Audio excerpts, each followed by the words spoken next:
Monsieur McGillivray, je suis un journaliste canadien de grande renommée et j'ai plusieurs questions sur les drones militaires. Ravi de vous rencontrer là. Voilà, donc je suis à votre écoute, monsieur. Ouais, je vais poser une question. C'est où que vous utilisez les drones militaires?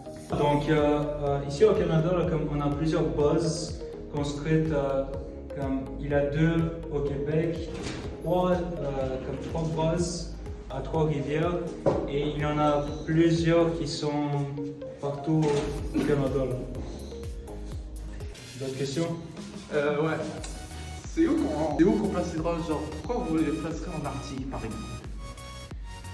Mais j'ai une question. Est-ce qu'il faut un diplôme pour faire partie de l'entreprise des drones militaires du Canada? Déjà, pour y faire un drone, oui, ça prend de l'ingénierie, ça prend beaucoup de formation comme robotique, parce que déjà ça prend de l'ingénierie, ça prend comme genre un technicien pour aller voir les contrôles, les programmeurs,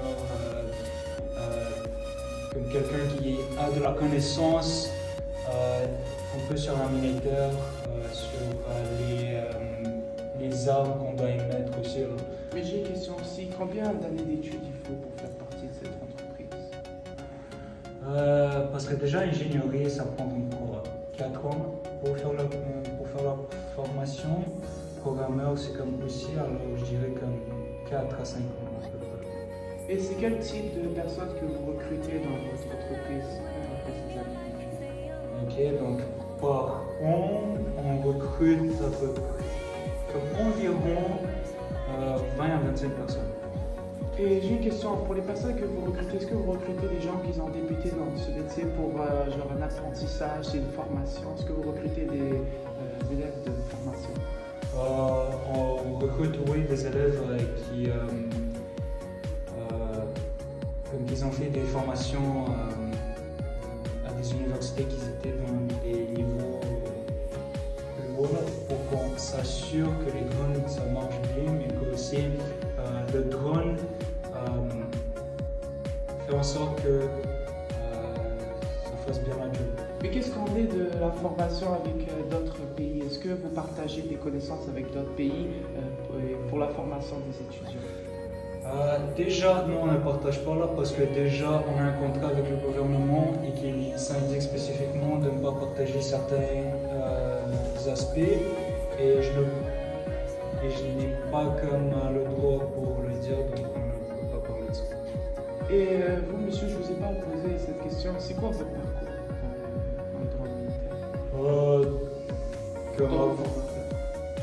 Donc, moi là, ça fait comme 30 ans que je faisais ce travail.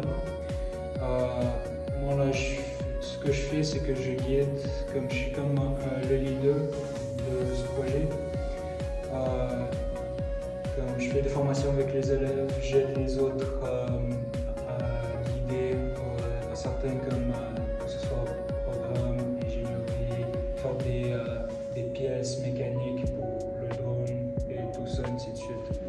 Et j'ai une question, pourquoi cet intérêt pour les drones militaires? Pourquoi vous voulez former la nouvelle génération et enseigner les bases de la fabrication des drones militaires? Mais honnêtement, là, parce que déjà, comme j'ai déjà dit, que ça prend de l'ingénierie et que pour moi, l'ingénierie, c'est comme un moyen de améliorer ma créativité.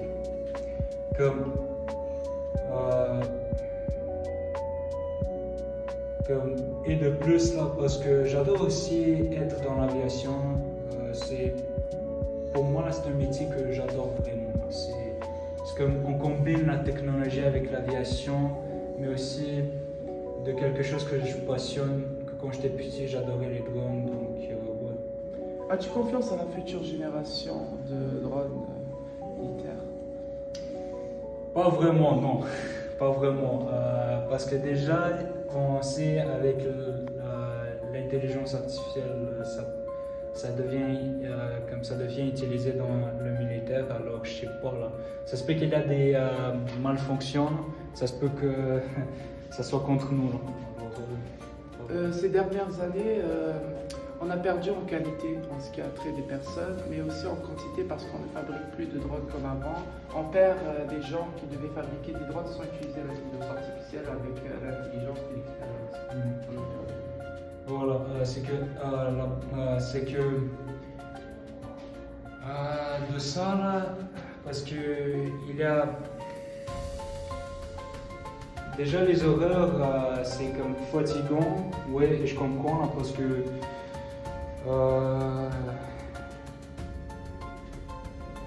parce que parce que déjà dans l'horaire dans un agenda, comme les personnes travaillent de 7 à 8 heures par jour, et comme ils travaillent de lundi jusqu'à samedi, alors je pense que c'est la fatigue qui amène les personnes à changer de vélo.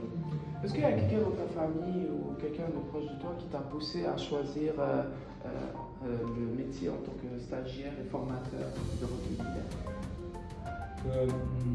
Honnêtement, non, c'était comme plus ma passion ce qui m'a amené dans ce type de métier. Et honnêtement, je dirais que ma famille m'a soutenu pour mes études. Et vous pensez que les drones militaires seraient une excellente invention pour contrer la présence russe, chinoise et américaine dans la région de l'Arctique? Ouais. Je dirais que c'était bien, mais comme déjà parce que les drones militaires sont comme un peu comme les avions de chasse, pas beaucoup, mais ça sert comme un peu comme un avion de chasse. La seule différence, c'est que les drones, ils ont comme une distance à parcourir, mais les avions de chasse, ils ont plus de distance à parcourir. Un drone peut aller à une vitesse dépendamment de 250 à 500 km/h, dépendamment du design, d'aérodynamisme et du moteur qu'on a émis. De plus, ça réduit la sécurité du pilote. Parce que dans le drone, comme un avion de chasse, tu dois aller dans le canopé, tu dois te préparer, tu dois te décoller et pendant des conflits dans les airs, ça se peut qu'un autre avion, comme par exemple un avion russe, peut comme tirer sur la vie, comme les avions Et est-ce que pour l'entreprise canadienne, est-ce que dans le pays, ils vont se concentrer plus sur des drones militaires ou sur des avions de chasse après votre formation? Honnêtement, les drones et les avions de chasse, ça sert à deux choses différentes. Parce que les avions de chasse, ça sert plus à parcourir à des longues distances et sont plus faits pour faire pour le combat. Tandis que les drones, c'est plus pour la surveillance, c'est plus pour l'espionnage. Et c'est ça. Pour vous, les drones vont-ils occuper une place importante dans notre société? Je dirais que la technologie s'avance et que les idées deviennent de plus en plus, je dirais comme malades un peu. Je dirais que voilà, les drones peuvent s'avancer. Comme par exemple, comme on a entendu parler d'un drone russe créé par Sukhoi.